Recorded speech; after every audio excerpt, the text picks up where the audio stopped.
नमो बुद्धाय। इस विश्व में समता, स्वतंत्रता, बंधुता और न्याय पर आधारित इस व्यवस्था का जो लोग समर्थन करते हैं और इन मूल्यों को समाज में प्रस्थापित करने के लिए जो लोग अपने तन मन धन से प्रयास करते हैं, उन सभी मान्यवरों को मैं जय भीम करता हूँ। उनके सामने मैं नतमस्तक होता हूँ, विनम्र अभिवादन करता हूँ, क्योंकि सही ढंग से हमें जिन लोगों ने एक इंसान बनाया है, हम अगर पैदाइशी इंसान है अगर होते तो शायद हमारे जीवन में इतनी सारी मुसीबतें नहीं आती। जो निसर्गतः हमें अधिकार एक मानव के आधार पर या अन्य पशुओं के आधार पर मिलने चाहिए थे, जो हमें नहीं मिले, हमें वो बहुत ही संघर्ष के साथ हमें अपने मनुष्य होने के जो कुछ भी अधिकार है वो प्राप्त करने पड़े। और उसके लिए बहुत सारे लोगों ने, महापुरुषों ने अपने प्राणों प्राणों की बाजी लगाकर अपने जिंदगी का हर एक क्षण न क्षण उन्होंने हमारे आजादी के लिए हमें सही ढंग से एक मनुष्यत्व प्राप्त करने के लिए दिया है। और उन्हीं की बदौलत है जो आज हम एक सही ढंग से इंसान समझे जाते हैं, वरना आज भी हम पशुतुल्य जीवन जीने के लिए मजबूर होते थे। उन सभी मान्यवरों को, महापुरुषों को हम प्रणाम करते हैं, जिन्होंने समता, स्वतंत्रता, बंधुता और न्याय इन मूल्यों को इस समाज में प्रस्थापित करने के लिए अपना जीवन व्यतीत किया। और उन्हीं के आधार पर, उन्हीं के प्रयास से आज हम अपनी जिंदगी एक मनुष्य के तौर पर जी रहे हैं। इसलिए हम हमेशा जिंदगी भर उनके ऋणी रहेंगे। उनमें से हैं जैसे कि जैन मुनि महावीर, जैसे कि तथागत गौतम बुद्ध। ऐसे चलते बहुत सारे महापुरुषों ने हमारे आज़ादी के लिए जो आंदोलन लड़ा है, अपनी जिंदगी गंवाई है। वैसे ही जो इंसान आज हम उनके बारे में चर्चा कर रहे हैं, विश्व रत्न डॉक्टर बाबा साहब अम्बेडकर, जिन्होंने अपने आयुष्य के हर एक क्षण में हमारे लिए या आने वाली बहुत सारी पीढ़ियों के लिए एक समता, स्वतंत्रता, बंधुता और न्याय पर आधारित एक व्यवस्था का निर्माण किया है। उसी के आधार पर हम आज अपनी जिंदगी जी रहे हैं। विश्व रत्न डॉक्टर बाबा साहब अम्बेडकर के जीवनों को के बहुत सारे पहलू हैं। सच कहे तो हमें उनके जीवन पर बोलने के लिए, अगर हम चाहे तो उनके एक एक दिन का भी अगर अभ्यास करते हैं, हर एक क्षण के लिए उन्होंने किस तरह से व्यतीत किया था उस पर अगर सोचते हैं, तो हमारी जिंदगी पूरी निकल जाएगी। लेकिन ये जो बाबा साहब अम्बेडकर ने जो कार्य किए हैं वो खत्म नहीं होंगे। हम उसी में से एक जो पहलू है जो बहुत ही महत्वपूर्ण भूमिका निभाता है, विश्व रत्न डॉक्टर बाबा साहब अम्बेडकर के जिंदगी से बहुत सारे दिन, बाबा साहब तो खुद कहते हैं कि कम से कम 4 साल बाबा साहब अम्बेडकर ने कड़ी मेहनत की थी एक वर्ग को आजाद करने के लिए। और उन्हें ये पता भी नहीं है कि इस विश्व रत्न डॉक्टर बाबा साहब अम्बेडकर ने उनके लिए क्या किया है। जिस व्यक्ति ने, जिसका एक क्षण अक्षण अमूल्य था, उस व्यक्ति ने 4 साल घोर तपस्या करके एक हिंदू कोड बिल बनाया था। बाबा साहब खुद कहते हैं कि मैंने 4 साल उसके लिए बिताए हैं, 4 साल दिए हैं। और तब जाके उन्होंने ये बहुत सारी जो कुछ भी आर्टिकल्स थे जो संविधान में उन्होंने लागू किए हैं, जो हमारे लिए जो राइट्स हैं, वो अधिकार हैं, उन्होंने हासिल किए हैं, हमें दिए हैं, वो बाबा साहब की बदौलत है जो आज उन्होंने दिए हैं। वो जो वर्ग है उसके लिए बाबा साहब संविधान कमेटी में लड़ रहे थे, उसके लिए वो जिंदगी के बहुत सारे साल बिता रहे थे, उसके लिए मेहनत कर रहे थे, रात दिन मेहनत कर रहे थे। वो है महिला, भारत की नारी। और ये भारत की ही नहीं, आज हम अगर सोचते हैं कि बाबा साहब अम्बेडकर ने जो कुछ भी उन्होंने बयान किया है, जो उन्होंने हमारे लिए हक और अधिकार दिए हैं, वो सिर्फ और सिर्फ भारत के महिलाओं के लिए नहीं, तो आज दुनिया भर के सभी राष्ट्र इस बाबा साहब के विचारों को सोच रही हैं और उस विचारों को अपने राष्ट्र में अमल करने का प्रयास कर रही हैं। दुनिया भर की सभी महिलाएं जो हैं वो बाबा साहब अम्बेडकर का ऋण व्यक्त करती है, उनके प्रति वह कृतज्ञता व्यक्त करते हैं कि बाबा साहब ने जो कुछ भी अधिकार यहाँ भारतीय संविधान में दिए हैं, उसी के आधार पर उन्होंने उनके राष्ट्र में बहुत सारी सुधारणाएं उन्होंने लाई है, वो शायद अमेरिका हो या इंग्लैंड हो। इसलिए बाबा साहब अम्बेडकर ने ऐसा क्या क्या किया है महिलाओं के लिए, ये सोचना बहुत ही महत्वपूर्ण बात है। और ये बात सिर्फ महिलाओं के लिए ही महत्वपूर्ण नहीं है, बल्कि हमें सोचना चाहिए कि महिला, यानी कि महिला इस समाज से एक अलग ऐसा कोई अंग नहीं है, ये समाज का बहुत बड़ा हिस्सा है। महिला यानी कि 50% हम जो सोचते हैं, उससे भी ज्यादा ज्यादा दुगना हिस्सा अगर किसी का है तो वो है महिलाओं का। क्योंकि अगर हम सोचते हैं कि महिलाओं के सिवाय अगर इस दुनिया में अगर कुछ होता तो शायद कुछ भी नहीं होता है। क्योंकि अगर हम सोचते हैं कि महिला जाति के अन्य और दूसरे भी अगर वनस्पति हो या अन्य पशुओं के बारे में भी जो लेडीज है, जिसके अंदर निसर्गतः एक प्रजनन की क्षमता है, जो अन्य पीढ़ी को जन्म देती है, दूसरों को जन्म दे सकती है, जो प्रसूत कर सकती है, तो वो क्षमता जिसमें है वह नारी है, वह महिला है, वह स्त्री है। उस स्त्री के प्रति हमें हमेशा के लिए कृतज्ञ होना, उसका सम्मान करना, उसका आदर करना, यह हमें विश्व रत्न डॉक्टर बाबा साहब अम्बेडकर ने सिखाया है। और वैसे ही एक ही महापुरुष नहीं तो हम महावीर जैन से लेके बुद्ध से लेके बाबा साहब अम्बेडकर तक, और आज भी बहुत सारे लोग हैं जो उनके प्रति हम आदर्श व्यक्त कर सकते हैं, जो महिलाओं के लिए सम्मान रखते हैं और अच्छे से महिलाओं के लिए बहुत सारी बातें आज करने के लिए वो बादिल है। और वो भारतीय महाराष्ट्र में हो या भारत के असेंबली में हो, जो कुछ भी सभी तरह के जो महिलाओं के लिए रिजर्वेशन हो या अन्य योजनाएं जो दी जा रही हैं, इनके पीछे यही एक मकसद है कि महिलाओं की जो कुछ भी उनका जो कुछ भी विकास नहीं हो पाया है आज तक, तो उनके विकास के लिए, उनको एम्पावर करने के लिए, उनका सबलीकरण करने के लिए इन महिलाओं के लिए विशेष रिजर्वेशन पॉलिसी हो या विशेष कुछ अन्य योजनाएं हो, वो देकर उन महिलाओं को जागरूक करना, उनमें प्रबोधन करना, उनकी हिम्मत बढ़ाना और उन्हें अपने पैरों पर खड़ा करके उन्हें भी एक अन्य पुरुषों की तरह पूरी तरह से विकसित करना, चाहे मानसिक रूप से हो या अन्य रूप से हो, तो उन्हें भी विकसित करने के लिए जिन जिन महापुरुषों ने योगदान दिया है उन सभी का हम नाम तो नहीं ले सकते हैं, लेकिन उनके सभी के पीछे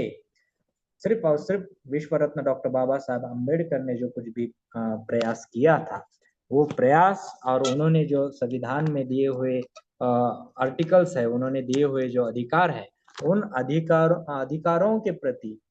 ही ये सभी उनकी सुविधाएं या उनके अधिकार दे सकते हैं। तो बाबा साहब ने ऐसा क्या किया है महिलाओं के लिए? अब हमेशा बहुत सारे लोग कहते हैं कि अन्य कोई बहुत सारे महापुरुष हैं, उन्होंने भी महिलाओं के लिए बहुत कुछ किया है। हम नहीं कह रहे हैं कि सिर्फ बाबा साहब ने किया है, उनके पहले भी बहुत सारे लोगों ने महिलाओं को अधिकार देने के लिए, महिलाओं को सजग करने के लिए बहुत सारी मेहनत ली है। जैसे कि महात्मा फुले, उन्होंने पहली बार यहाँ के महिलाओं को पढ़ने का पढ़ाने का जो अधिकार दिया है। हाँ, एक छात्र तो बनाया है लेकिन शिक्षिका ही बनाया है, हेड मास्टर बनाया है, स्कूल का मास्टर बनाया है। इससे भी अन्य कुछ बहुत सारे अधिकार जो देने के लिए महात्मा फुले ने कदम उठाया था, उसके लिए उन्हें बहुत सारी तकलीफों को झेलना पड़ा है, बहुत सारा संघर्ष उन्हें करना पड़ा, मरते दम तक उन्हें इस व्यवस्था के विरुद्ध में लड़ना पड़ा। ये सभी चुनौतियों को स्वीकार करते हुए डॉक्टर बाबा साहब अम्बेडकर ने भी जिस तरह से महात्मा फुले ने किए थे, उसी तरह से विश्व रत्न डॉक्टर बाबा साहब अम्बेडकर ने भी ये सभी चुनौतियों को स्वीकार करके पूरे देश के विरुद्ध में खड़े होकर, एक आदमी था जो महिलाओं के संरक्षण के लिए, उनके अधिकारों के लिए संविधान सभा में लड़ रहा था। और जैसे ही संविधान बना, नया राष्ट्र आया, तो हिंदू कोड बिल लाकर डॉक्टर बाबा साहब अम्बेडकर ने पूरी तरह से महिलाओं को समृद्ध बनाने के लिए, सशक्त बनाने के लिए, पुरुषों की तरह उन्हें भी मजबूत बनाने के लिए जो हिंदू कोड बिल लाया था, उसके लिए भी बाबा साहब को बहुत सारी तकलीफ झेलनी पड़ी। उन्होंने बाबा साहब के ऊपर जो कुछ भी विरोधी लोग थे, तब आज की तरह सभी महिलाएं जागृत नहीं थी। आज भी कितनी महिलाएं जागृत है पता नहीं है, क्योंकि बाबा साहब ने क्या किया है उनको पता नहीं है। और उस समय भी, आज कम से कम पढ़े लिखे हैं, थोड़े पर समझ सकते हैं, लेकिन बाबा साहब जब भी 1945-47 में जब भी काम कर रहे थे, तब उस समय भी बाबा साहब के विरोध में अगर लड़ने के लिए ये विरोधी जो कुछ भी कौम थी, वो सभी महिलाओं को आगे कर कर उन्हें विरोध करते थे। और उसके बाद जब भी उन्होंने कोड बिल लाया था, हिंदू कोड बिल लाया था, उसे अपोज करने के लिए वो हिंदू कोड बिल जो है वो पीछे ले, इसके लिए भी जो कुछ भी दबाव तंत्र आजमाया जा रहा था विरोधी वर्ग के पक्ष से,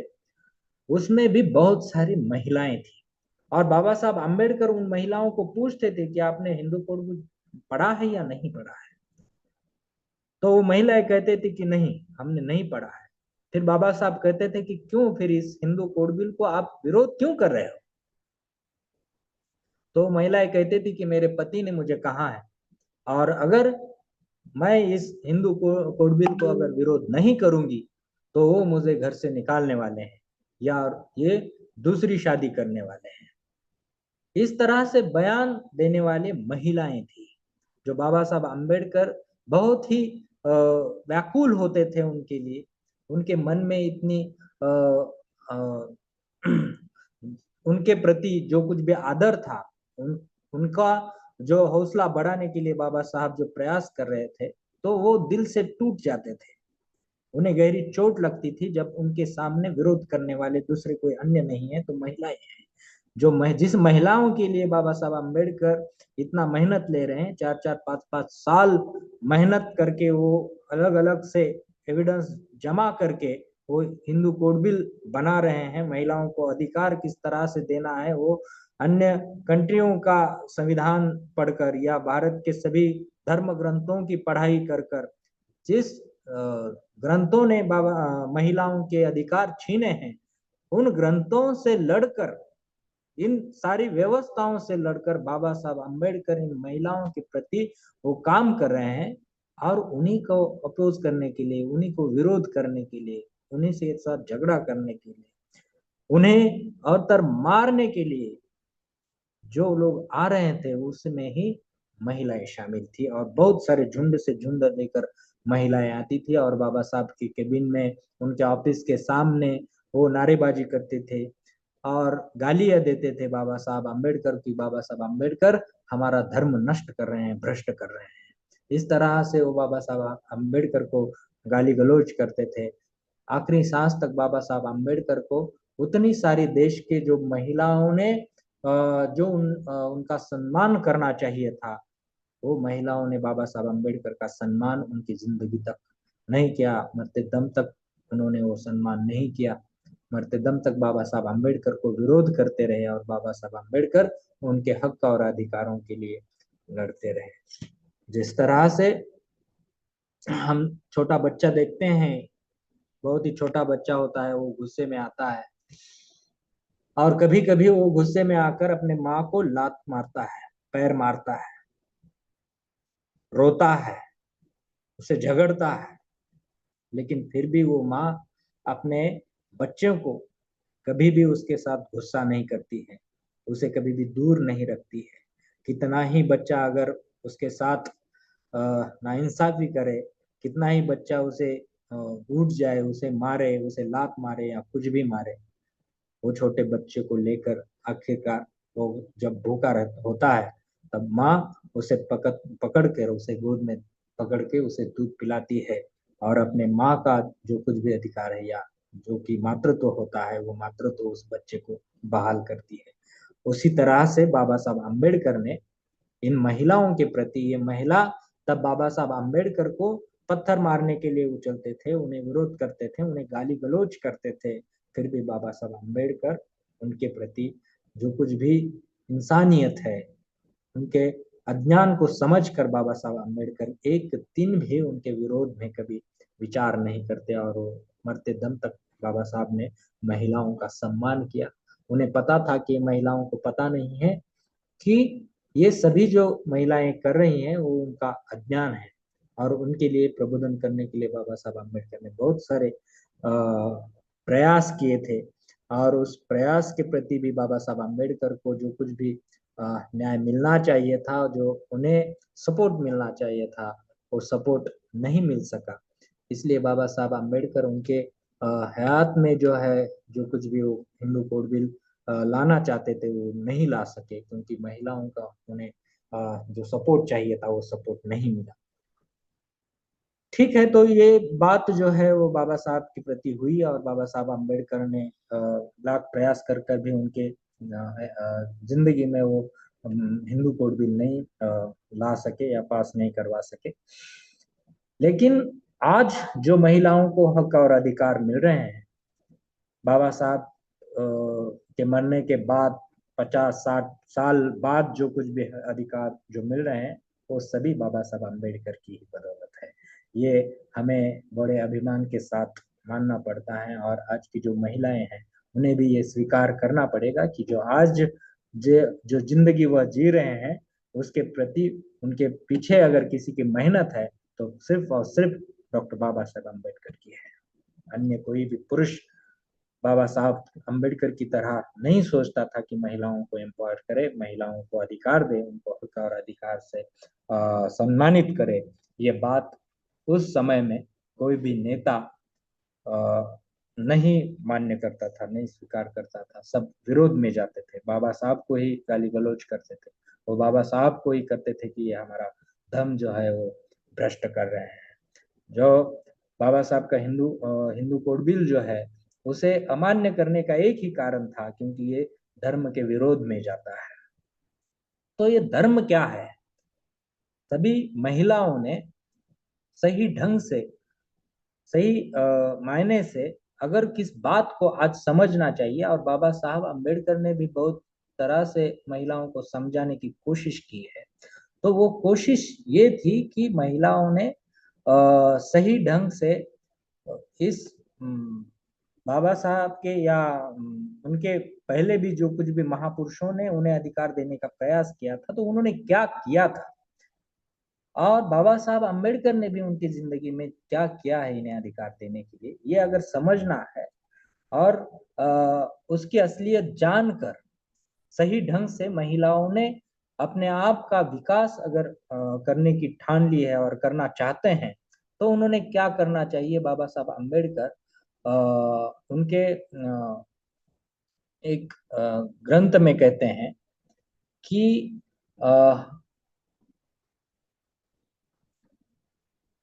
वो जो उनका ग्रंथ है या उनका जो आर्टिकल हम कह सकते हैं या अन्य विभागों में भी हम उनका जो कुछ भी टेक्स्ट है वो मान सकते हैं। ये टेक्स्ट है बाबा साहब अम्बेडकर का, जिसका टाइटल है हमें अभी महाराष्ट्र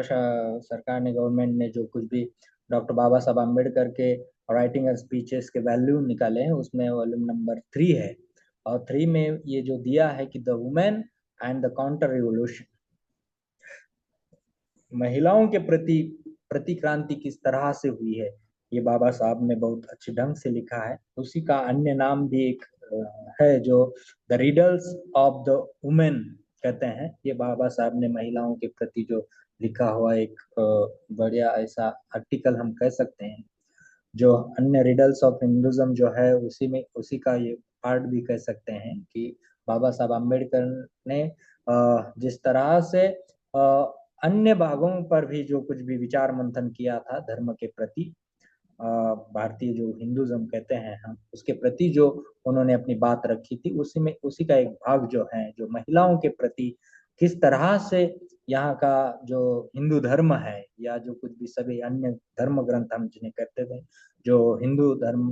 हिंदू लोग जिसे धर्म ग्रंथ कहकर मानते हैं, आज हम उसे धर्म ग्रंथ नहीं मानते हैं, लेकिन हिंदू जो लोग हैं जो अपने आप को हिंदू समझ रहे हैं, वो अज्ञान में समझ रहे हैं या किस आधार पर समझ रहे हैं हम आज नहीं समझ सकते हैं, लेकिन जो अपने आप को हिंदू समझते हैं वो जो धर्म ग्रंथ के नाम पर जानते हैं, उसमें महाभारत हो, रामायण हो, उपनिषद हो या वेद हो, ये सभी ग्रंथों का सही ढंग से अभ्यास कर कर उस पर संशोधन कर कर बाबा साहब अम्बेडकर ने उनकी जो कुछ भी सार निकाले थे और उसमें किस तरह से महिलाओं को वंचित रखा गया है, उनके अधिकारों को छीना है, ये बाबा साहब अम्बेडकर इस ग्रंथ में वो सही ढंग से निकालते हैं। और महिलाओं के उत्थान के लिए, उसके विकास के लिए, उन उनके अधिकार और हक को दिलाने के लिए बाबा साहब अम्बेडकर बहुत ही सही ढंग से, अगर इतिहास में जाकर मानव उत्पत्ति से लेकर धीरे धीरे धीरे महिला किस तरह से वो इस धर्म जाल में फंसी है और धर्म के बंधनों ने या धर्म के ठेकेदारों ने जो कुछ भी उनके जो ये थे, तब अब ब्राह्मण थे, आज अलग अलग लोग हैं, हम सिर्फ भी ब्राह्मण ही नहीं कह सकते हैं, लेकिन उस समय में सिर्फ ब्राह्मण ही थे। तो ब्राह्मणों ने अपने अधिकारों को उच्चतर रखकर अपने आप को श्रेष्ठ बनाकर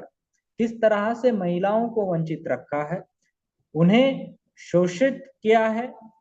और उन्हें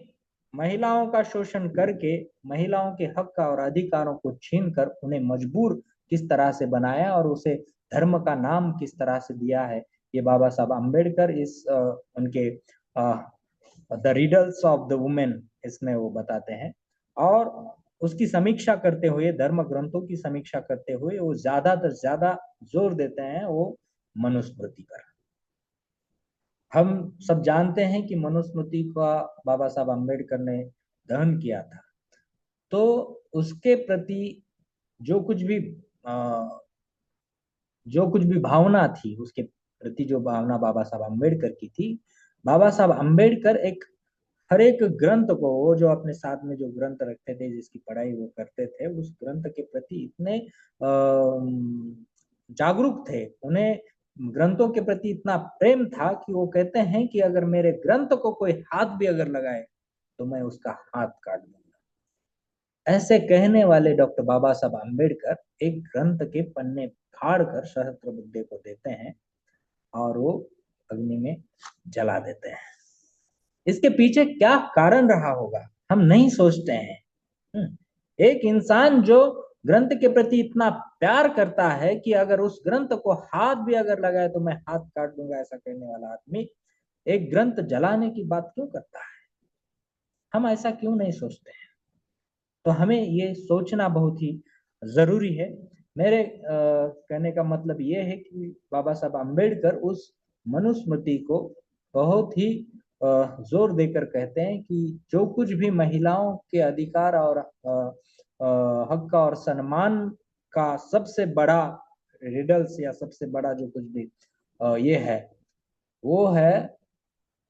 मनुस्मृति, यह ग्रंथ, जिसे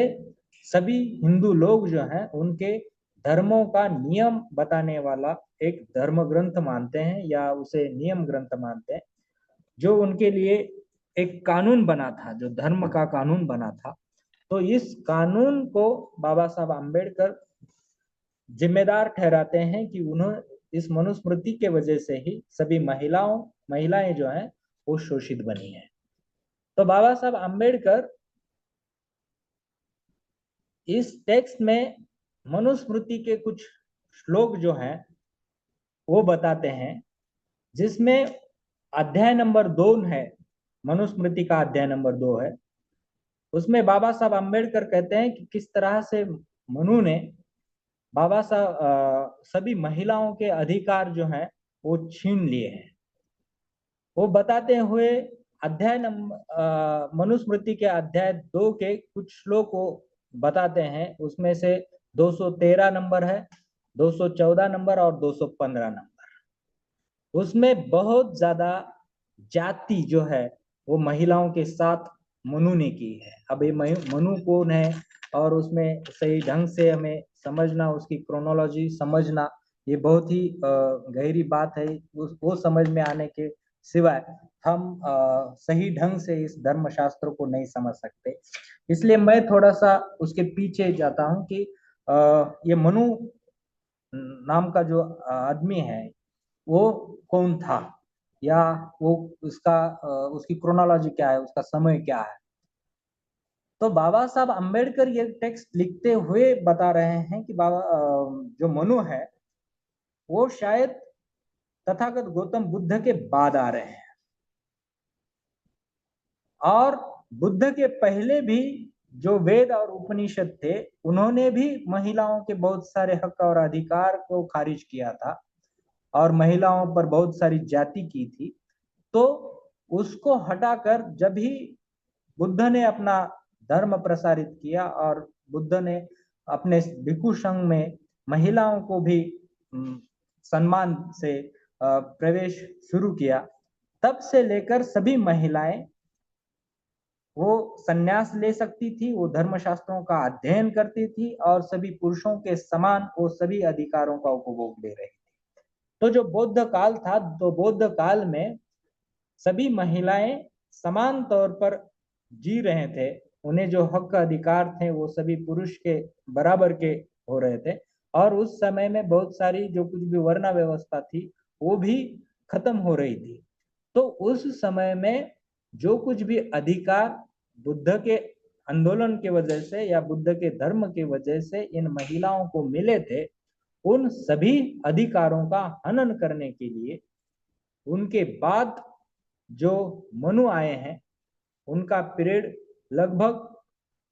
3री या 4थी शताब्दी बताई जाती है या हो सकती है। उसका सही मायने से या संशोधित कर कर एग्जैक्ट जो कुछ भी पीरियड है वो कोई भी अभ्यासक नहीं बताता है, लेकिन ज्यादा से ज्यादा वो 3री या 4थी शताब्दी तक हो सकते हैं, उसके पहले नहीं हो सकते, ऐसा मानना है। और कुछ जो ग्रंथों में है, हमने अब देखा है कि हम हमारे पढ़ाई से मेरा मेरा एक कहना है कि उससे भी वो पहले हो सकते हैं, क्योंकि मैंने जो कुछ भी हमारे बुद्धिस्ट लिटरेचर है उसमें एक बुद्ध चरित्र का जो टेक्स्ट लिया गया है उसमें अशोक घोष नाम के बड़े पोएट है, बुद्धिस्ट पोएट है। तो अशोक घोष ने बुद्ध चरित्र एक ग्रंथ लिखा है। उस बुद्ध चरित्र में वो वर्णन करते हुए वो कहते हैं कि मनु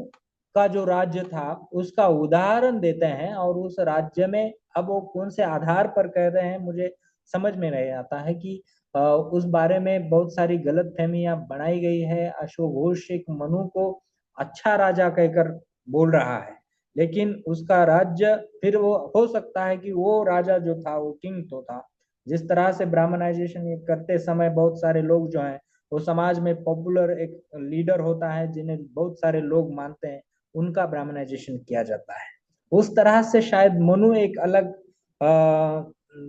बुद्धिस्ट पीरियड में एक अलग किंग होगा जो कहीं फेमस होता हुआ होगा, और उसी का नाम लेकर फिर मनुस्मृति के नाम से एक अलग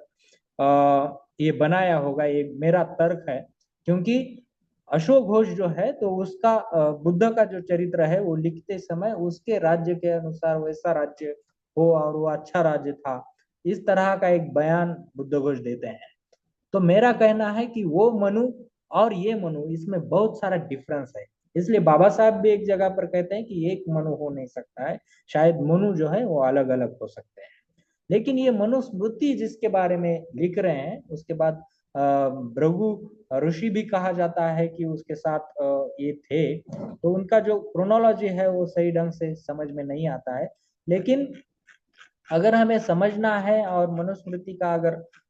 ये लेना है, तो ये जो कुछ भी बातें यहाँ बाबा साहब अम्बेडकर उसके वैल्यू 3 में जो हम पढ़ रहे हैं, या जो काउंटर रिवोल्यूशन ऑफ वुमेन जो कह रहे हैं, तो वो काउंटर रिवोल्यूशन जो है वो महिलाओं का काउंटर रिवोल्यूशन, यानी कि बुद्धिज्म के बाद, यानी कि रिवोल्यूशन बाबा साहब अम्बेडकर बुद्धा के पीरियड को कह रहे हैं कि बाबा बुद्ध ने बहुत सारी क्रांति की थी, और उस क्रांति के बाद जो कुछ भी उनके अधिकारों का हनन किया गया है उसे बाबा साहब अम्बेडकर काउंटर रिकाउंटर ये कहते हैं। तो इसे जो प्रतिक्रांति जो कह रहे हैं बाबा साहब अम्बेडकर, वो बुद्ध के बाद में इन लोगों ने जो अधिकारों का हनन किया है उसे कह रहे हैं। तो जो ये मनु है, तो उसने मनु, अब ये मनु वो है या राजा कोई मनु है, इसका सही ढंग से समझ में नहीं आता है। हम जब मनुस्मृति को अगर पढ़ते हैं, तो इस मनुस्मृति को पढ़ते समय उसका जो पहला अध्याय दिया है, तो वह विश्व उत्पत्ति का है। और विश्व उत्पत्ति में ये मनु जो है, उसे कहते हैं कि ये मनु ने ही सभी विश्व को बनाया है। अब ये समझ में नहीं आता है हिंदू फिलॉसफी की जो कुछ भी झमेला है, या उसका जो कंफ्यूजन है। कभी वो कहते हैं कि कोई विराट पुरुष था, उसने इस विश्व को निर्माण किया है। ये वेद में देखा जाए तो पुरुष सूक्त नाम का एक सूक्त है, उसमें बहुत बड़े ऐसे पुरुष की एक बात रखी है, और उस पुरुष ने इस सभी मानव को पैदा किया है। ब्राह्मणों मुखमासित बाहु राजन्य कृता, ये जो श्लोक बताया गया जाता है, तो उसमें ब्राह्मणों के मुख से ब्रह्मा के मुख से ब्राह्मण पैदा हुए हैं, बाहु से बुझा से जो क्षत्रिय पैदा हुए हैं, ऐसी बात करते हैं। तो ये वेद में ऐसी बात करते हैं कि उस विराट पुरुष ने ये किया है। तो अलग अलग हम जब पुराण पढ़ते हैं, तो शिव पुराण में कहते हैं कि ये शिव का ही सब महिमा है और शिव ने ही सब विश्व को बनाया। अगर ये ऐसी बात हर एक देवता की अगर पूजा करें, तो हर देवता को वो बड़ा मानते हैं कि उसी ने विश्व बनाया। उसी तरह से मनुस्मृति का जब हम अध्ययन करते हैं, तो मनुस्मृति में भी यही देखा जाता है कि मनु ने ही एकाग्र चित्त होकर उसने ही सभी प्राणियों को और ये विश्व के सभी घटकों को जन्म दिया है, उसी ने ही बनाया है। अब ये सही है या गलत है, उसके बारे में हमें अलग एक सेशन करना पड़ेगा, या उसकी चिकित्सा, मनुस्मृति ग्रंथ की चिकित्सा इस तौर पर करना कि कौन से जो श्लोक रचे गए हैं उसका क्या मीनिंग है, और वो सही ढंग से तर्क को अच्छे लगते हैं या नहीं लगते हैं, या आज का जो कुछ भी हम साइंस कहते हैं उसके आधार पर उस ग्रंथ की अगर चर्चा करते हैं, तो ये कहाँ टिक पाएगा या नहीं टिक पाएगा, हमें समझ में नहीं आता कि ये मनुस्मृति है क्या। लेकिन सिर्फ धर्मशास्त्र का जो कुछ भी कानूनी ग्रंथ हम बोलकर हम इसे मानते हैं कि उसमें जो कुछ भी नियम बताए गए, उस नियमों की चिकित्सा करना, उसकी समीक्षा करना, इसी बात को हम लेकर देखते हैं। अभी बाकी जो टेक्स्ट है या लिखने वाला कौन है, कौन से समय में हुआ है, और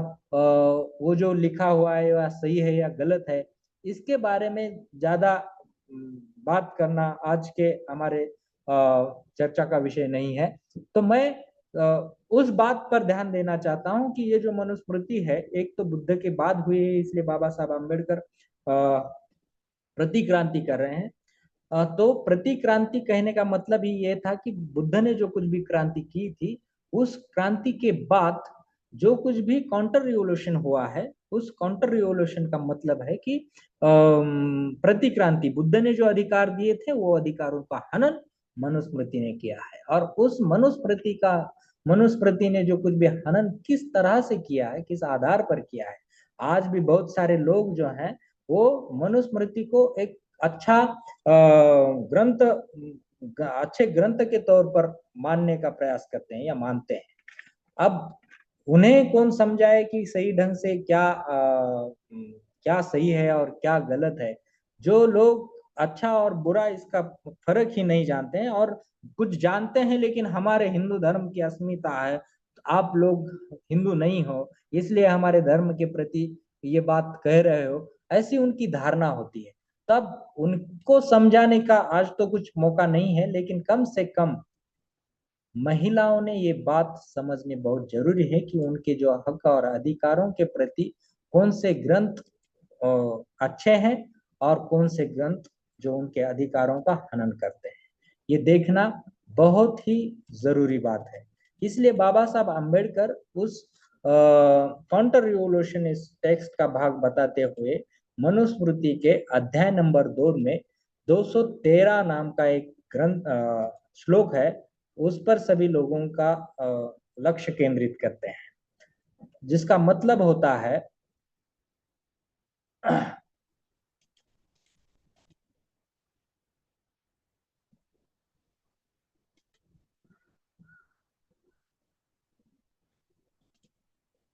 बाबा साहब उसका मीनिंग जो बता रहे हैं, जो ट्रांसलेशन उन्होंने किया है बाबा साहब ने, वो ट्रांसलेशन इस तरह से है। पहले मैं श्लोक आपको पढ़कर दिखाता हूँ कि आपको वो लगेगा कि बाबा साहब अम्बेडकर सच में वो सही बोल रहे थे या गलत बोल रहे थे, ये आपको समझना चाहिए। यहाँ कुछ वर्ड जो है वो मैं आपको बताता हूँ जो आपको पता नहीं होंगे, जो संस्कृत नहीं जानते हैं उनके लिए कुछ बातें जो हैं वो बताना जरूरी है। यहाँ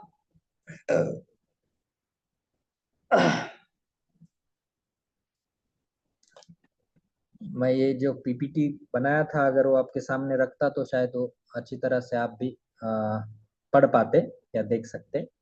ये श्लोक है 213 का। स्वभाव एवं नारी नाम नरानाम ही दूषणम। ये मनुस्मृति के अध्याय नंबर 2 और अध्याय नंबर 2 का श्लोक नंबर 213 है। जिन्हें जो जो कुछ भी लोग हैं जो मनुस्मृति को अच्छा ग्रंथ मानते हैं, उन लोगों का ध्यान इन श्लोकों पर केंद्रित करना और उन्हें ये सवाल पूछना, ये महिलाओं का अधिकार है। महिलाओं ने इस मनुस्मृति ने जो कुछ भी लिखा है ये सही है या गलत है, इस आधार को देखकर या इस श्लोकों को पढ़कर वो उन्होंने सोचना चाहिए कि ये ग्रंथ अच्छा है या नहीं है। स्वभाव एवं नारी नाम नरा नाम ही दूषणम। वो कह रहे हैं कि स्त्रियों का स्वभाव, जो महिलाओं का स्वभाव होता है, जो स्त्री होती है उसका स्वभाव ही है कि पुरुषों को दूषित करना। अब एक जो कानून बना रहा है, एक संविधान बना रहा है जिसके अधिकार पर ये सभी जो धर्म है ये धर्म चलने वाले हैं, तो ये धर्म का आधार बनाने वाला एक आदमी, ये किसी राष्ट्र का होगा या किसी समाज का होगा, किसी समाज के अंदर का होगा या किसी धर्म के प्रति होगा, कोई भी होगा या परिवार में भी होगा। अगर कोई इंसान इस तरह से स्त्री का स्वभाव अगर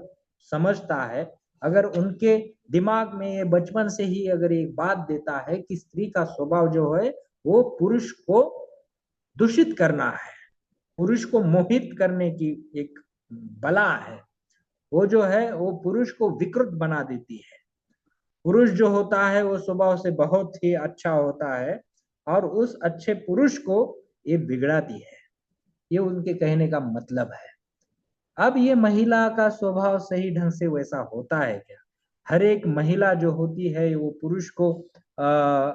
दूषित करने का प्रयास करती है क्या? ये महिलाओं ने खुद सोचने की बात है। जो महिलाएं मनुस्मृति को अच्छा ग्रंथ मानती है, उन महिलाओं ने सही ढंग से इन ग्रंथ का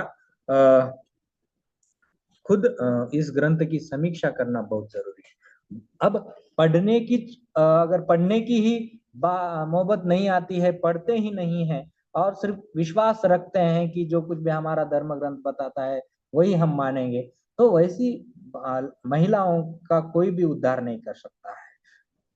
यहाँ कोई भी अगर महापुरुष आए और कितना भी अगर प्रयास करे तो वो उन महिलाओं को इस चंगुल से नहीं फंसा निकाल सकते हैं, क्योंकि उन महिलाओं को लगता है कि उनका पति जो है वो उन्हें सब कुछ देता है, पैसा देता है, उनके लिए जेवर देता है, उनके लिए सब कुछ देता है।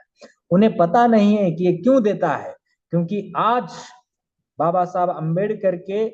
संविधान के वजह से उन्हें ये सब देना मजबूर है। वरना पहले अगर हम मनुस्मृति को अब एक एक श्लोक हम देखेंगे कि वो मनु जो है वो किस तरह से महिलाओं के अधिकार को छीन रहा है। वो पहले ही बता रहा है कि स्त्री का जो स्वभाव है ये पुरुषों को बहकाने का स्वभाव है, वो जो है पुरुष को दूषित करने वाला स्वभाव है। युवतियों के प्रति ज्ञानी पुरुष असावधान नहीं रहे। वो कहता है कि महिला जो है स्त्री के प्रति कभी भी, स्त्रियां जो है वो बहुत ही क्या कह सकते हैं कि वो हम कह सकते हैं वो बुरी गाली है, लेकिन अब उन्होंने ऐसा बताया है कि उसके प्रति उन्होंने सावधान रहना सकती है। वो महिला जो है वो धोखेबाज होती है, वो धोखा देती है हमेशा। तो उन्होंने ये कहा है कि स्त्रियों का स्वभाव पुरुषों को दूषित करने वाला है। युवतियों के प्रति ज्ञानी पुरुष जो है वो हमेशा असावधान मत रहे। स्त्री जो है वो प्रमद नारी, म्हणजे यानी कि वो कहता है कि वो हमेशा कामुक रहती है। और वो कामुक नारी जो है, अभी ये जो 13, 14 और 15 जो श्लोक नंबर है उसमें बाबा साहब अम्बेडकर उन जो मनुस्मृति ने लिखे हुए जो कोट है या उन्होंने लिखे हुए जो श्लोक है उसमें महिलाओं का वर्णन किस तरह से किया है वो बता रहे हैं कि प्रमद नारी जो है वो हमेशा जो कामुक होती है, वो जो नारी है जो आसक्त रहती है, पुरुषों को बिगाड़ने की कोशिश करती है, वह नारी इस लोक में काम क्रोध के वशीभूत हुए मूर्ख अथवा विद्वान को भी कुमार्ग में ले जाती है। यानी कि स्त्री ही होती है जो पुरुष को बुरे रास्तों पर ले जाती है, वो बहुत ही बुरी होती है, चरित्रहीन होती है। इस तरह का वर्णन वह मनु जो है उसके ग्रंथ में करता है। वही जो है वो विद्वान, और वो सिर्फ मूर्ख लोगों को ही मूर्ख नहीं बनाती है, उनका ही ये नहीं करती है, तो विद्वान से विद्वान भी अगर आदमी हो तो उसे भी वह कुमार्ग को ले जाती है। एकांत में यहाँ जो श्लोक नंबर जो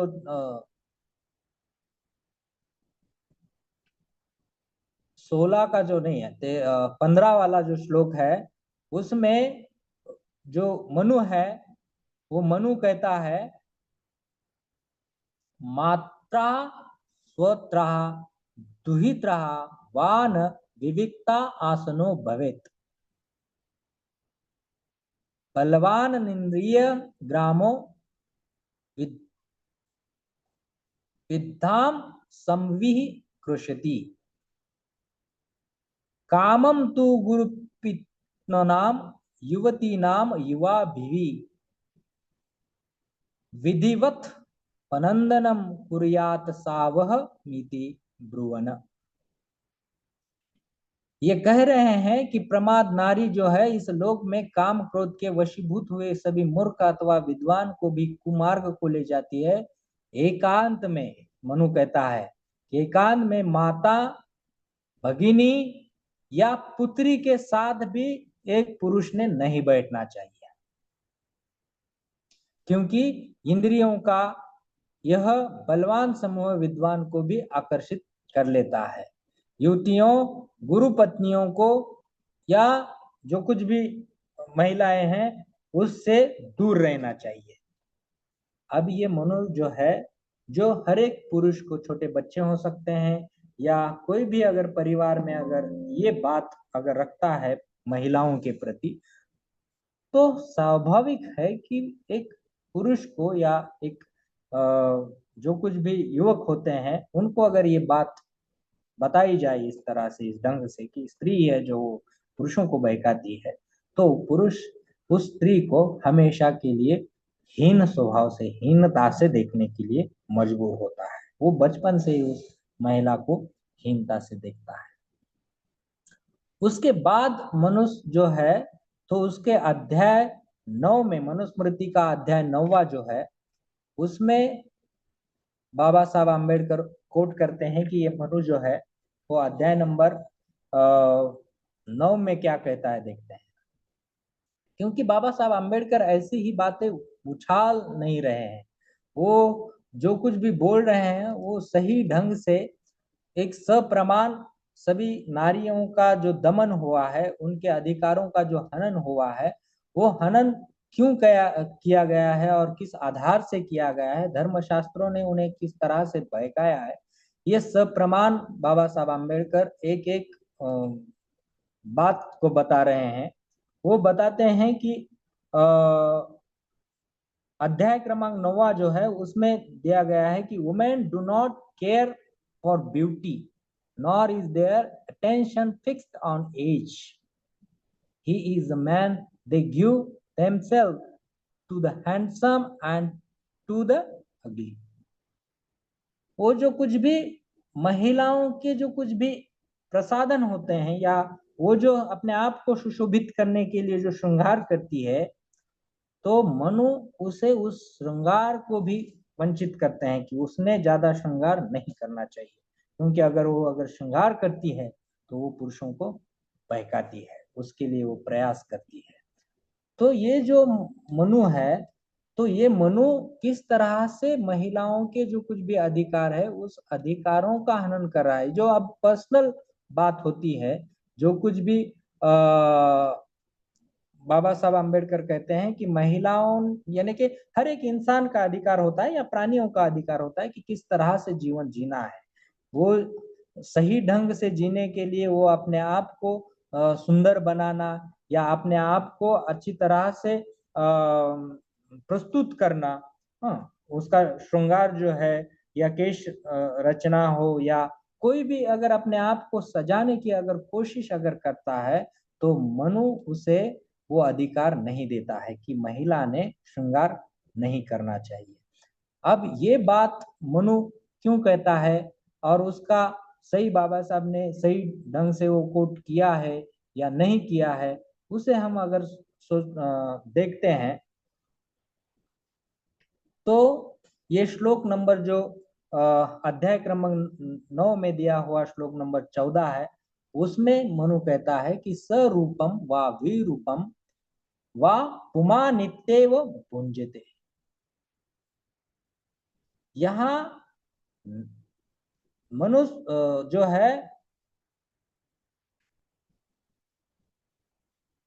वो मनु इस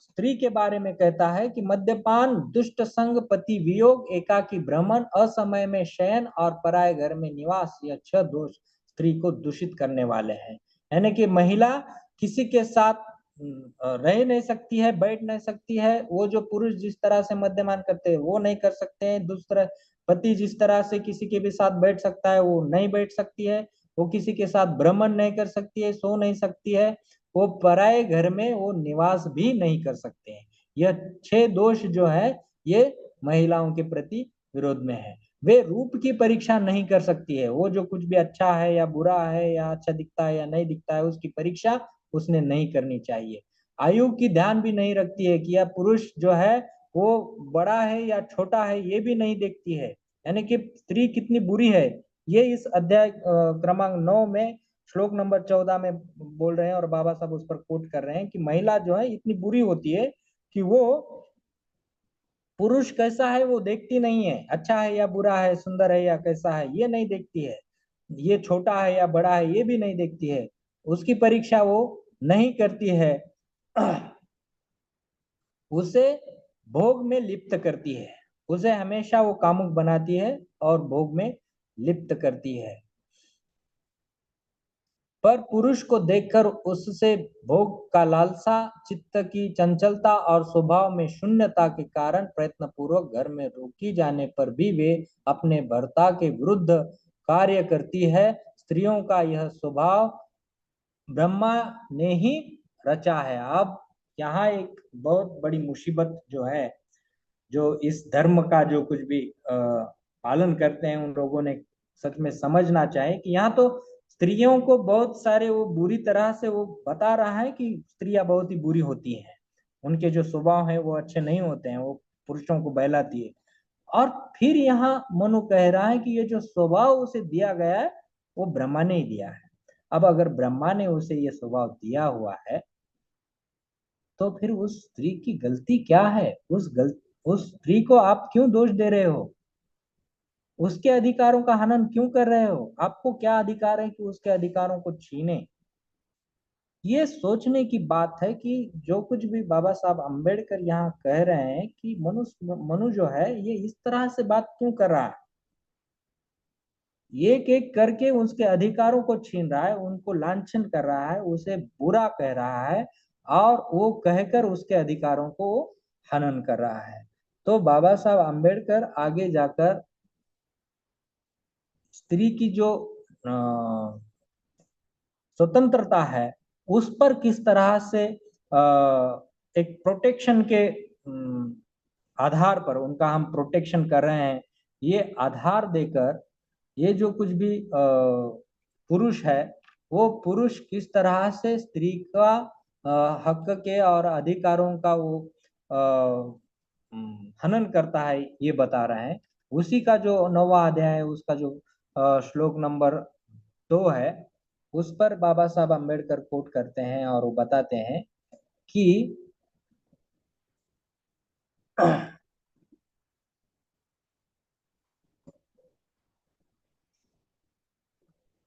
पुरुष अपने स्त्री को कभी स्वतंत्र न होने दे तथा विषयों में आसक्त हो तो भी उन्हें अपने वशीभूत रखे। यानी कि यहाँ किस तरह से पुरुष को ही ऑर्डर दे रहा है मनु कि तुम अपने पत्नी को, यानी कि अब सिर्फ पति पत्नी को ही नहीं बताता, वो बाद में जाकर हर एक को सूचित करता है कि वो स्त्री जो है वो स्त्री को तुम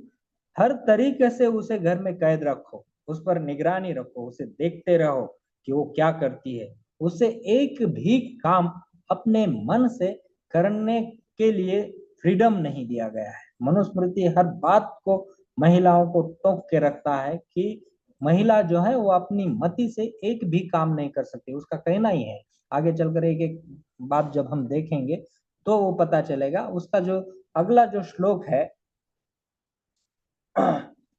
उसी में 90 अध्याय में तीसरा श्लोक है, उसमें जो बात बताई गई है कि महिलाओं का संरक्षण संरक्षण के नाम से उस पर किस तरह से वो प्रोटेक्ट करते हैं या उसका अधिकारों का छीनन कैसे हनन कैसे कैसे किया जाए है। इसका एक उदाहरण है, पिता रक्षति कौमारे भर्ता रक्षति यौवने रक्षन्ति स्थविरे पुत्रा न स्त्री स्वातंत्र्य रहती। अब ये बहुत ही गहरी बात इस श्लोक में दी है, 9वां अध्याय है और 90वें अध्याय का तीसरा श्लोक है। चाहे कोई भी जाकर मनुस्मृति में पढ़े और वो दूसरों को बताए कि महिला जो है वो कभी भी स्वतंत्र नहीं रह सकती है। ये बाबा साहब अम्बेडकर कोट करते हैं, यहाँ बताते हैं कि स्त्री को किस तरह से उन्होंने ये किया है। यहाँ बता रहे हैं कि her father protects her in childhood, यानी कि बचपन में जो है स्त्री के बचपन में जो पैदा भी होती है तो वो अपने उसका बाप जो होता है उस पर नियंत्रण रखना चाहिए, उसके अधीन स्त्री ने रहना चाहिए। जो कुछ भी बच्ची है वो बाप के अधीन रहनी चाहिए, वो उसका प्रोटेक्शन करता है, उसका संरक्षण करता है, वही है, वही उसका लालन पालन करने वाला है सही ढंग से। ठीक है कि जो बाप होता है वो पितृ होता है, वो अपने बच्चे की हिफाजत करता ही है, इसके बारे में कोई गलत बात नहीं है। लेकिन मनु जो किस एंगल से उसे बता रहा है वो देखना बहुत जरूरी है। ठीक है बच्ची है तो तब तक वो पिता उस पर संरक्षण करता है, बहुत ही अच्छी बात है, कोई बात नहीं। Her husband protects her in youth, जब भी वो जवान होती है तो उसका जो पति होता है वो उसका संरक्षण करता है। अब छोटी थी तब तक ठीक है, जवान हो गई फिर भी उसके बाद वो पति के अधीन रहनी चाहिए। इतना भी ठीक है, जवान है,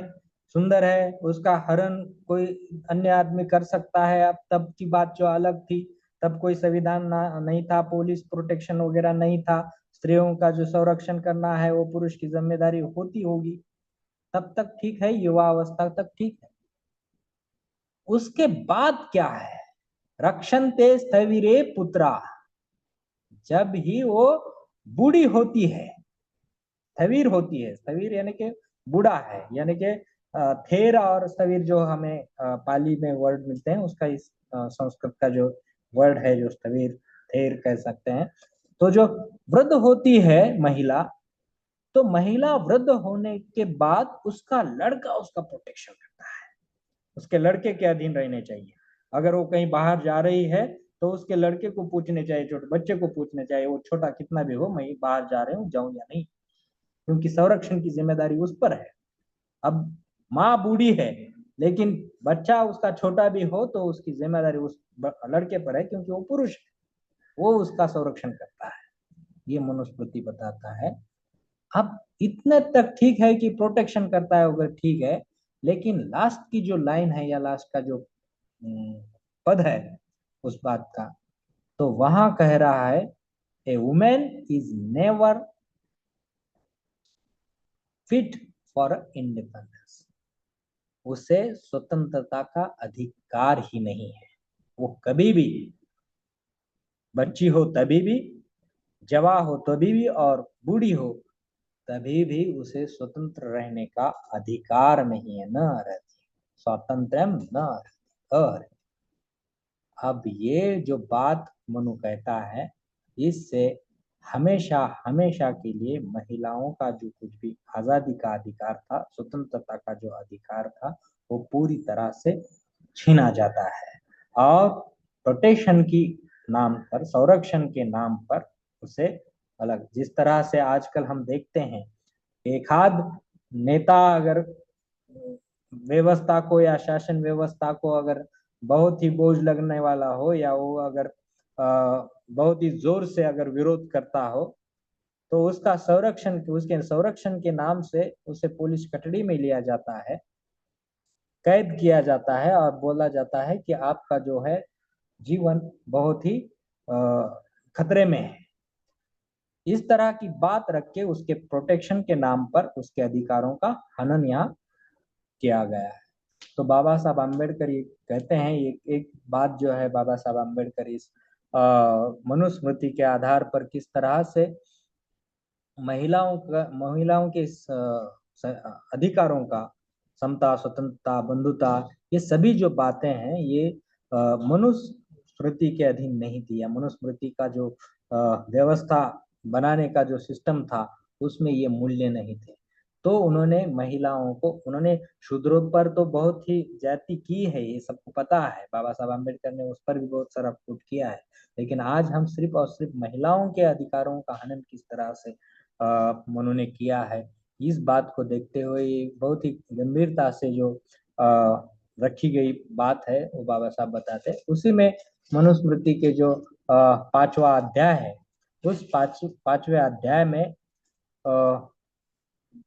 जो कुछ भी उनके अधिकारों का हनन किया गया है, उस पर बाबा साहब अम्बेडकर ने बहुत सारी बात रखी है। वहां भी इसी बात को दोहराया गया है। She must not seek to separate herself from her father, husband or son. By leaving them, she would like both her own and her husband's families under. यह जो बात है वो सिर्फ इतनी ही नहीं कि वो सिर्फ संरक्षण करता है, उसे स्वतंत्रता नहीं। इसके आगे चलकर जो वॉल्यूम नंबर 5 है, उसमें वो कहता है कि वो चाहकर भी इन सभी लोगों से या पुरुषों से अलग नहीं हो सकती है। वो चाहकर भी इनके अधिकारों से, इनके प्रोटेक्शन से वो दूर नहीं जा सकती है। जो कुछ भी इनका जो सिस्टम है, यानी कि तुम कहाँ भी जाओगे तो पुरुष ही आपको पूरी तरह से नियंत्रित करता रहेगा और करेगा। ये जो बात मनु उसके ग्रंथ में लिखता है या कानून बनाता है, तो ये स्त्रियों के सभी अधिकारों का हनन करके उसे पूरी तरह से, वो कहीं बाहर घूमने नहीं जाएगी, वो खुद से कुछ काम नहीं करेगी, वो खुद से कोई भी जिम्मेदारी नहीं उठाएगी, जब तक उसे कोई पुरुष ऑर्डर ना करे, तब तक वो कोई भी काम नहीं करेगी, नहीं सोचेगी। वो उनके अधिकारों के या उनके कहने से अलावा वो अपने अपने मन के, अपनी मर्जी से एक कदम भी नहीं उठा सकती है। ये मनुस्मृति अपने ग्रंथ में, या मनु अपने ग्रंथ में लिख कर सबको बता रहा है कि इस तरह का जो न्याय था, जो महिलाओं के प्रति या महिलाओं के अधिकारों का हनन करने की जो बात थी या कानून था, ये मनु ने वहां बताया है। उसके बाद जो कुछ भी महिलाओं के शादी के बाद अगर समझो वो अगर उससे तलाक लेनी चाहती है या उससे अलग होना चाहती है, तो वो तलाक भी नहीं ले सकती है। ये जो बात है इसी अधीन जो मनुस्मृति ने बताया है कि वो चाहकर भी इन पुरुषों से दूर नहीं रह सकती या अलग नहीं हो सकती। इसी का वो मीनिंग होता है कि वो डिवोर्स नहीं ले सकती थी। इसीलिए हिंदू सिस्टम में डिवोर्स नहीं था। तो बाबा साहब अम्बेडकर वहाँ हिंदू कोड मिल में ये सभी जो अधिकार यहाँ से छीने हुए हैं, तो ये अधिकार हिंदू कोड मिल में बाबा साहब देते हैं। हम बात सोच रहे हैं, या हम जो आज का विषय चर्चा कर रहे हैं कि बाबा साहब ने क्या क्या दिया है। अब बाबा साहब अम्बेडकर ये जो सभी बातें यहाँ मनु कोट करके लिख रहा है कि ये महिलाओं को ये अधिकार नहीं है, तो बाबा साहब अम्बेडकर वो सभी अधिकार एक एक करके अपने संविधान में देते हैं। हर एक अधिकार जो मनु ने छीना था, वो बाबा साहब अम्बेडकर वो महिलाओं को देते हैं। अब बाबा साहब अम्बेडकर पहला अधिकार जो महिलाओं को देते हैं कि जिस तरह से मनु ने उसे इन चारों पुरुषों के, यानी कि वो बचपन से लेके बूढ़ी होने तक पुरुष के अधीन वो जो रहती थी, बाबा साहब अम्बेडकर कहते हैं उनके स्वतंत्रता का जो अधिकार है, उसी में वो कहते हैं कि हर एक इंसान को, भारत में जो कुछ भी नागरिक है, उसको हर एक अधिकार बाबा साहब अम्बेडकर देते हैं। वो स्वतंत्रता का अधिकार जो है आर्टिकल 19 में दिया हुआ, उसमें बाबा साहब अम्बेडकर कहते हैं कि ये जो मूलभूत अधिकार है, बाबा साहब अम्बेडकर ने जो मूलभूत अधिकार हमारे संविधान में दिए हैं, कलम नंबर 12 से लेकर 12 में उसकी व्याख्या की गई है, लेकिन 12 से लेकर 35 तक जो कुछ भी मूलभूत अधिकार दिए गए हैं, उस अधिकारों में बाबा साहब पहली एक बात जो कोट करती है, बहुत ही महत्वपूर्ण है, जो आर्टिकल नंबर 15 है, वो कहते हैं कि धर्म, वंश, जात, लिंग, यानी कि जेंडर के अनुसार, ये महिला हो, पुरुष हो या ट्रांसजेंडर हो, वो कोई भी हो, इस आधार पर या जन्म स्थान के आधार पर कोई भी भेदभाव नहीं कर सकते। ये जो मनु ने जो कुछ भी सभी अधिकारों का हनन किया था, ये सभी अधिकारों का हनन या उसका जो कानून है, तो बाबा साहब अम्बेडकर से एक ही आर्टिकल से वो सभी को रिजेक्ट कर देते हैं। मनु ने जो कुछ भी बातें महिलाओं के प्रति उसके ग्रंथ में लिखी थी, जो कानून बनाए थे, जो कि महिलाओं का अपना विकास करने के लिए बहुत बड़ी एक मुश्किल बनकर उनके सामने खड़ी थी, उनका विकास नहीं हो सकता था, तो उस सभी बातों का खंडन करते हुए, उसे नष्ट करते हुए बाबा साहब अम्बेडकर उसे आर्टिकल 15 में वो सभी अधिकार देते हैं।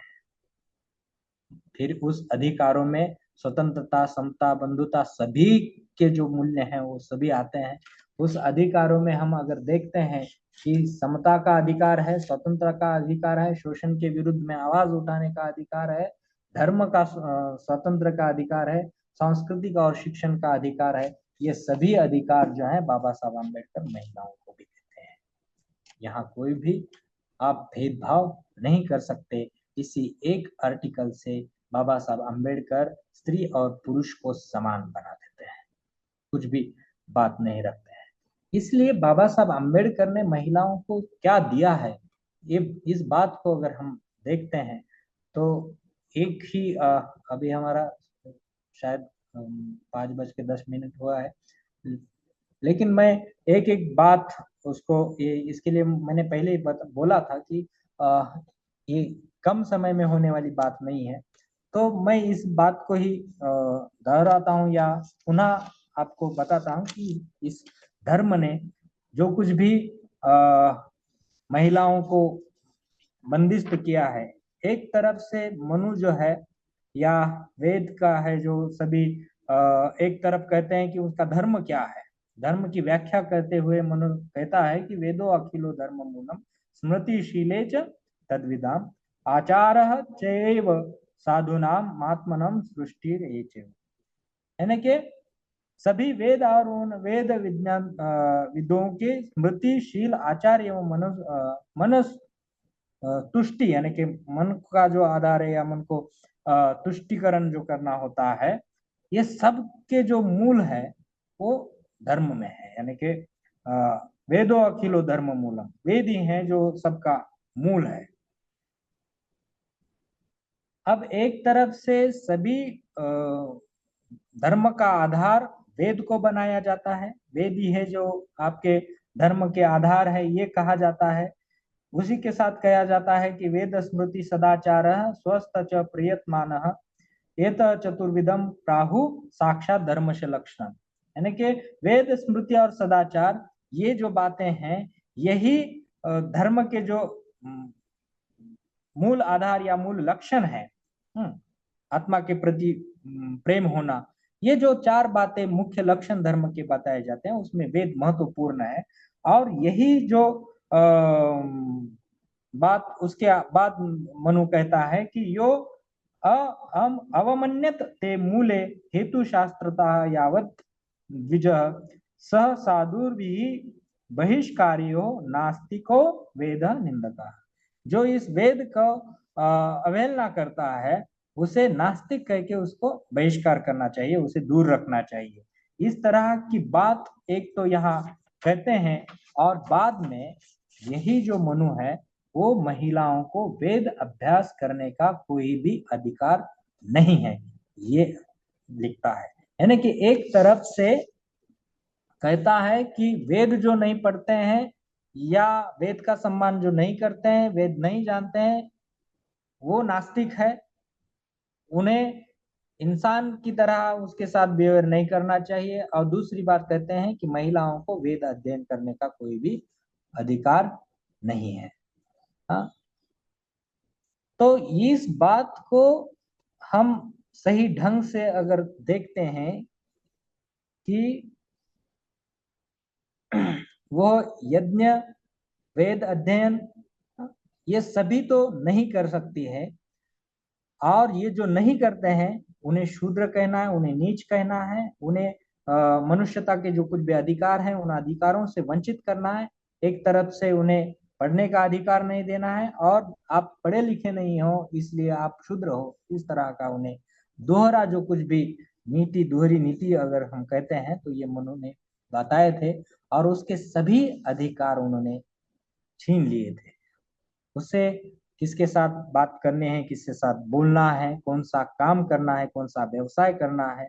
कौन से कपड़े पहनने हैं, कौन से गहने पहनने हैं, किसके साथ जाना है, किसके साथ शादी करना है, ये सभी जो अधिकार थे इस अधिकारों से महिलाओं को वंचित किया गया था। वो बचपन से लेकर बूढ़ी होने तक वो किसी ना किसी पुरुष के अधीन ही रहनी चाहिए। इस तरह से मनु ने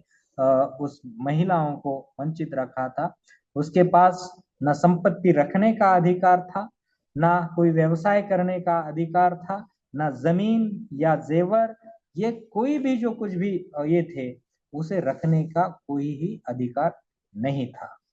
तो बाबा साहब अम्बेडकर ने उस हिंदू कोड मिल में जो पिताजी की संपत्ति थी उसमें भी अधिकार की जो कुछ भी बात रखी बाबा साहब अम्बेडकर ने, ये बहुत बड़ी बात बाबा साहब ने हिंदू कोड बिल के माध्यम से की थी, जो अब लागू हुई है। अब महिलाओं को उसका अधिकार मिलने लगा है। उसके बाद अपने पति के जो कुछ भी, पति की जो भी संपत्ति है, प्रॉपर्टी है, उसमें भी हिस्सा लेने का अधिकार बाबा साहब ने दिया, वो भी उसको अब मिल रहा है। तो ये सभी जो है तो बाबा साहब की बदौलत है। उसके बाद है काम में जो कुछ भी जॉब, पहले तो जॉब नहीं करना था लेकिन जॉब में हिस्सेदारी दी बाबा साहब अम्बेडकर ने। कोई भी जो कुछ भी कानून के साथ संविधान के बाद जो है गवर्नमेंट जो भी जॉब थे, हम देखते हैं कि चपरासी से लेकर राष्ट्रपति तक, प्रधानमंत्री तक महिला कोई किसी भी बड़े से बड़े पद पर वो रह सकती है। और सिर्फ पद पर नहीं रह सकती है तो उस पद का अधिकार जमा सकती है। और उसके बाद पेमेंट का जो ये बात था, पहले तो मजदूरी नहीं दी जाती थी और देने के बाद वो पुरुषों के समान नहीं दी जा सकती। बाबा साहब आम्बेडकर ने उसका पेमेंट भी जो है वो पुरुषों के बराबर कर दिया। ये सभी जो बातें हैं, उसके बाद हिंदू कोड बिल में ये तक बातें सीमित थी कि उसे जो आज जो मिल रही हैं महिलाओं को प्रसूति की जो कुछ छुट्टियां मिलती है प्रसूति के समय में, तो उस समय में भी जो छुट्टियां दी जाती है वो बाबा साहब ने कोड बिल में बनाई थी। उसके बाद बाबा साहब अम्बेडकर उस पर ही नहीं रुकते हैं। तो बाबा साहब अम्बेडकर कहते हैं कि महिलाएं जो प्रसूत होती है उस समय में उसका पेमेंट भी देना है, छुट्टियां ही देना नहीं है, तो उसका घर में रहकर पेमेंट देना है। तो आज गवर्नमेंट उसे, आज जो कुछ भी गवर्नमेंट की जो कुछ जॉब है, वो जॉब करने वाली महिलाओं को ये बातें पता नहीं कि उन्हें सब कुछ भी जो कुछ भी सुविधाएं मिल रही हैं, वो सुविधाएं सिर्फ और सिर्फ डॉक्टर बाबा साहब अम्बेडकर ने दिए हुए कुछ बातें हैं या अधिकार हैं, उस अधिकारों के प्रति ये सभी आज की सुविधाएं दी जा रही है। उसके बाद मार्गदर्शक तत्वों में जो बाबा साहब अम्बेडकर ने कहा है कि जो घटक सभी सिस्टम से या सभी अधिकारों से अभी तक वंचित है उसके लिए कुछ करना चाहिए। उसी के आधार पर आज भी जो कुछ भी महाराष्ट्र गवर्नमेंट जो अलग अलग सुविधाएं, अभी जो हमने देखा कि कुछ एक दो महीने पहले जो कुछ भी इस गवर्नमेंट ने महिलाओं को 1,500 रुपये महीना का जो लाड़की बहन योजना जो बताई है हमारा महाराष्ट्र में, तो वो भी जो देता है तो गवर्नमेंट किसी पर ये उपकार नहीं करती है। ये सिर्फ और सिर्फ संविधान में दिए हुए बाबा साहब ने जो तरतूद की थी मार्गदर्शक तत्वों का, उसका अनुकरण करने का एक छोटा सा पैंतरा ये करने का कोशिश करते हैं। वो सही ढंग से पूरी तरह से वो नहीं निभाते हैं, वो बहुत ही कम प्रतिशत, वो 1% भी नहीं चुका सकते हैं वो हिस्सा है जो वो आपको देने की कोशिश वो कर रहे थे। इसलिए बाबा साहब अम्बेडकर ने जो महिलाओं के लिए किए हुए काम है, जो अधिकार उन्होंने दिए हैं, तो जन्म से लेकर मृत्यु तक महिलाओं ने बाबा साहब अम्बेडकर के कामों का या उनके दिए हुए उनके अधिकारों का या उन्होंने जो कुछ भी उन्होंने उनके लिए किए हैं, महिलाओं के लिए किए हैं, उसके प्रति सभी महिलाओं ने कृतज्ञ रहना बहुत ही जरूरी है। वो जानना बाबा साहब ने किस तरह से किया है, ये बाबा साहब के अगर हम ग्रंथ पढ़ते हैं तो हमें समझ में आता है कि बाबा साहब ने क्या क्या किया है। वो खुद कह रहे हैं कि 4-5 साल मैंने ये सभी अध्ययन किया है, ये सभी धर्म ग्रंथों के साथ वो लड़ाई लड़ रहे हैं, सभी सिस्टम के साथ लड़ाई लड़ रहे हैं और महिलाओं को एक एक करके अधिकार दे रहे हैं, जिसके बदौलत आज की महिला जो है वो सम्मान के साथ पुरुषों के कंधे से कंधा मिलाकर वो काम कर रही है। हर क्षेत्र में आज जो महिलाएं अपनी प्रगति बना रही हैं, उसका एक ही जिम्मेदार पुरुष है, वो है विश्व रत्न डॉक्टर बाबा साहब अम्बेडकर। महिलाओं के हर सांस के पीछे अगर कोई आदमी खड़ा हुआ है, वो जो सही ढंग से अपना सांस लेती है, तो उसके लिए भी जिम्मेदार एक ही और एक ही पुरुष है, वो है विश्व रत्न डॉक्टर बाबा साहब अम्बेडकर। ये बात रखते हुए समय का जो कुछ भी बंधन है उसको हम ध्यान में रखकर मैं मेरी बात यहीं पर खत्म करता हूँ। धन्यवाद। जय भीम, नमो बुद्धाय।